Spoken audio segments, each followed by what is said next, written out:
Em nome do Pai, e do Filho, e do Espírito Santo. Amém. Olá, meu irmão e minha irmã. Neste segundo domingo da Quaresma, dia 25 de fevereiro, a Igreja nos apresenta o Evangelho de São Marcos, capítulo 9, versículos 2 ao 10. Naquele tempo, Jesus tomou consigo Pedro, Tiago e João e os levou sozinhos a um lugar à parte, sobre uma alta montanha, e transfigurou-se diante deles. Suas roupas ficaram brilhantes e tão brancas como nenhuma lavadeira sobre a terra poderia alvejar. Apareceram-lhe Elias e Moisés e estavam conversando com Jesus. Então Pedro tomou a palavra e disse a Jesus: Mestre, é bom ficarmos aqui. Vamos fazer 3 tendas, uma para ti, outra para Moisés e outra para Elias. Pedro não sabia o que dizer, pois estavam todos com muito medo. Então desceu uma nuvem e os encobriu com a sua sombra. E da nuvem saiu uma voz: Este é o meu filho amado, escutai o que ele diz. E de repente, olhando em volta, não viram mais ninguém, a não ser somente Jesus com eles. Ao descerem da montanha, Jesus ordenou que não contassem a ninguém o que tinham visto, até que o Filho do Homem tivesse ressuscitado dos mortos. Eles observaram esta ordem, mas comentavam entre si o que queria dizer ressuscitar dos mortos. Palavra da salvação. Glória a vós, Senhor. Meu irmão e minha irmã, neste segundo domingo da Quaresma, a Igreja nos apresenta na primeira leitura o sacrifício de Abraão, que é convidado por Deus a apresentar o seu filho Isaque no alto da montanha. E aqui se põe à prova a fidelidade de Abraão. Isaque era o filho da promessa, o filho da sua velhice, mas Abraão, por amor a Deus, ele não antepõe nada à sua fé no Senhor e lhe apresenta o seu próprio filho. No Antigo Testamento, sobretudo naquela época, as nações pagãs tinham o hábito, de, quando queriam atrair a benevolência de Deus, apresentarem os seus filhos, aquilo que eles tinham de mais querido, de mais amado, em sacrifício de oblação a Deus. Mas não era isso que Deus queria de Abraão. Ele lhe põe à prova, ele testa a sua fidelidade. E Abraão lhe apresenta o seu filho. Ele se mostra confuso, como Deus vai cumprir a sua promessa de me dar uma descendência mais numerosa do que as estrelas do céu, se ele vai tirar aquilo que eu mais amo, o filho da minha velhice, o filho da minha promessa. Eu que já sou um homem idoso, não poderei ter outro filho. Mas aí, depois de provado, o anjo do Senhor para a mão de Abraão e interrompe o sacrifício, e é apresentado então um cordeiro, com o qual Abraão apresenta um sacrifício agradável a Deus. E ele e Isaque, seu filho, louvam ao Senhor, que lhe declara que ele foi provado, sua fé foi testada, ele foi aprovado e as promessas de Deus se cumpririam nele. Por isso, nós vemos nesta passagem não apenas o nosso tempo da Quaresma, que é um tempo de prova, de teste, no qual nós somos como que exortados às nossas virtudes, devemos exercer a nossa fidelidade a Deus, para sermos também aprovados na nossa fé, porque o Senhor deseja também cumprir as promessas que Ele faz a cada um de nós, que são promessas de felicidade, de vida eterna. Buscai primeiro o reino de Deus e a sua justiça, e tudo mais vos será acrescentado. Mas o sacrifício de Abraão, ele é sinal também de um sacrifício de outro pai, que vai entregar o seu filho por amor.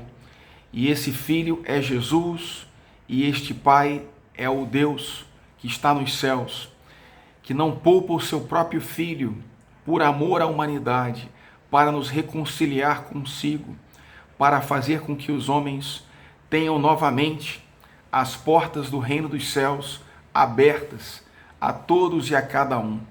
Por isso, São Paulo nos diz a carta aos Romanos: quem poderá nos separar do amor de Deus? O filho Isaque, que Deus poupou no Antigo Testamento, ele agora apresenta no Novo Testamento, para que Jesus, o Cordeiro puro, inocente, imaculado, totalmente branco, com as vestes brancas da pureza, seja apresentado em sacrifício por cada um de nós. Quem poderá nos separar do amor de Deus? Os nossos pecados, nossas infidelidades? Não, porque Jesus veio para destruir o pecado, para destruir a morte, que é a consequência do pecado, e veio para derrotar todo o mal. Por isso que Jesus é o Cordeiro de Deus, que tira o pecado do mundo pelo seu sacrifício na cruz, ao derramar ali o sangue inocente do Cordeiro. Mas os discípulos não entendem essa realidade. Eles imaginam que Jesus, o taumaturgo, milagreiro, poderoso na sua autoridade, nos seus sinais, nas suas curas, ele seja um Messias libertador, todo-poderoso, que fosse restaurar Israel em toda a sua grandeza. Mas agora, no Evangelho, Jesus se apresenta também no alto de um monte, num local de sacrifícios, que é o Monte Tabor, que representa também a intimidade com Deus. Quando os homens no Antigo Testamento queriam ter intimidade com o Senhor, subiam a montanha, que é um lugar onde o homem se aproxima de Deus e no qual Deus também se revela ao homem. Ali ele toma 3 dos seus discípulos mais íntimos, Pedro, Tiago e João, os mesmos discípulos que estarão com Jesus no Monte das Oliveiras. E ali Jesus se revela a eles na sua glória, na sua grandeza. Ele apresenta-se cercado de Moisés e de Elias, profetas do Antigo Testamento, que antecediam a vinda do Messias. Moisés mesmo proclamava ao povo hebreu: Deus vai suscitar um profeta como eu. E esse profeta agora, Moisés e Elias o estão revelando, é o próprio Jesus. E eles estão com vestes brancas, demonstrando justamente a pureza do Cordeiro, demonstrando que é um momento de alegria, de felicidade, que Deus também é amor e não tem pecado. E Pedro, ele quer fazer 3 tendas, uma para Moisés, outra para Elias e outra para Jesus. Ele quer ali repousar, ele quer estar para sempre na presença do Senhor, não quer descer a montanha. E ao mesmo tempo ele sente medo, ele sente um medo que é mais um temor reverencial. Ele está como que admirado, estupefato diante da grandeza de Deus que se revela em Jesus. E essa presença do Senhor também é manifestada pelo símbolo da sombra e da nuvem, que sempre acompanham a presença de Deus, seja através do deserto, quando o povo hebreu peregrinava rumo à terra prometida, e desta nuvem surge uma voz que diz: este é o meu filho bem amado, escutai-o. No início da regra de São Bento, o santo diz aos seus discípulos: escuta, filho de Deus. Nós devemos então sempre escutar o Senhor Jesus, né?